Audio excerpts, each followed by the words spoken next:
திராவிட முன்னேற்ற கழகம் மீண்டும் ஆட்சிக்கு வந்தால் அந்த கணத்திலேயே மயானமாகிவிடும்.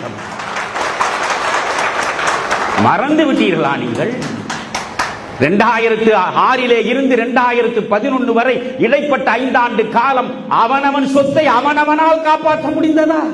சொந்த சொத்தை காப்பாற்ற முடிந்ததா? சொத்தை வைத்துவிட்டு அமெரிக்கா செல்வான், அவன் திரும்பி வந்து பார்த்தால் அவன் சொத்தில் வேறு எவனோ கட்டிடம் கட்டி கொண்டிருப்பான்.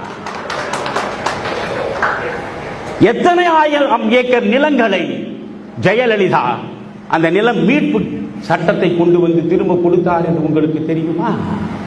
ஊரை அடித்து உலையில் போடுவதில் உங்களை விட தேர்ந்த மனிதர்கள் யாருமே கிடையாது. உங்களை ஒப்பு நோக்குகிற பொழுது அண்ணா திராவிட முன்னேற்ற கழகத்தில் இருப்பவர்கள் ஓரளவு அப்பாவி. எனக்கு 2 பேரையும் பிடிக்காது, அது வேறு. நான் ஆச்சாரிய கிருபலானி அவர்கள் இந்திய தேசிய காங்கிரஸ் கட்சியிலேயே மிக நீண்ட காலம் சுதந்திர போராட்ட சூழலில் பொதுச் செயலாளராக இருந்தவர். அகில இந்திய காங்கிரஸ் கமிட்டியின் பொதுச் செயலாளராக நீண்ட காலம் இருந்தவர் ஆச்சாரிய கிருபலானி. நாடு விடுதலை பெற்ற பொழுது அவர்தான் இந்த இந்திய தேசிய காங்கிரசின் தலைவராக இருந்தார். நாட்டு பிரிவினையில் கையெழுத்து போடுகிற பொழுது நேரு ஒரு கையெழுத்தும் ஆச்சாரிய கிருபலானி ஒரு கையெழுத்தும் தான் போட்டிருக்கிறார்கள். அந்த ஆச்சாரிய கிருபலானி 90 வயது கடந்து எம்ஜிஆர் ஆட்சியில் இருக்கிற பொழுது பிரபுதாஸ் பட்வாரி என்கிற காந்தியவாதி ஆளுநராக இருந்தார். அந்த ஆளுநர் மாளிகையில் ஆச்சாரிய கிருபலானி வந்து அமர்ந்திருந்தார். நாங்கள் சில பேர் அவரை சந்திப்பதற்கு என்று சொல்வதை விட தரிசிப்பதற்கு சென்றோம். அப்படி ஒரு மனிதனை எல்லாம் இன்று பார்க்க முடியாது.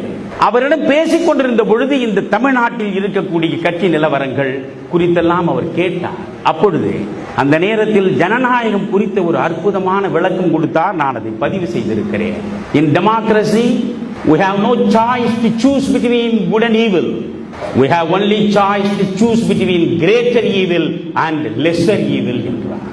இது நல்லது, இது கெட்டது என்று முழுவதுமாக ஒன்றை நல்லதென்றும் ஒன்றை கெட்டதென்றும் மனிதர்களிடையே பார்க்க முடியாத நிலையில் ஜனநாயகத்தில் நாம் என்ன செய்ய முடியும்?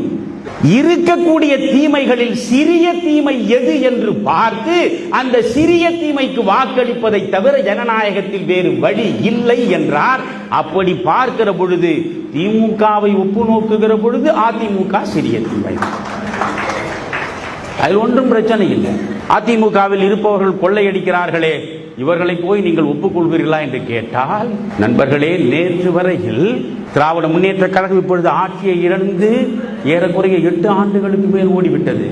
அவர்களால் ஒரு 5 ஆண்டுகளுக்கு மேல் முடியாது.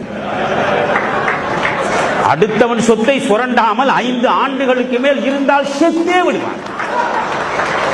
ஆனால் இப்பொழுது 8 ஆண்டுகள் ஆகிவிட்டன. அதனால் தான் அவ்வளவு பதட்டம்.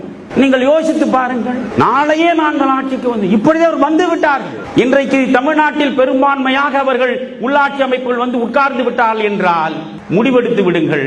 இனி உள்ளாட்சி அமைப்புகளில் எத்தனை கோலாகலங்கள் நடக்கப் போகின்றன என்பது. இவர்கள் எல்லாம் நாட்டிற்கு சேவை செய்ய வந்தவர்களா? யோசியுங்கள்.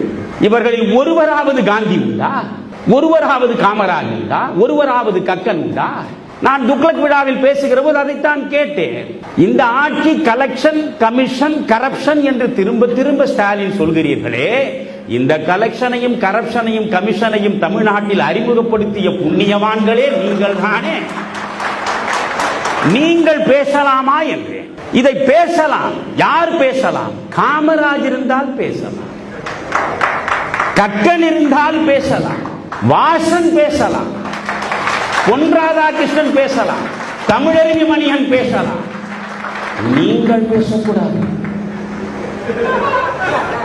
தமிழ்நாட்டில் நிர்வாகத்துறையில், ஆட்சி துறையில் எந்த ஊழல் எப்படி பிறந்தது என்று நீங்கள் ஆய்வு செய்தால் அது தொடங்குகிற இடம் கோபாலபுரமாகத்தான்.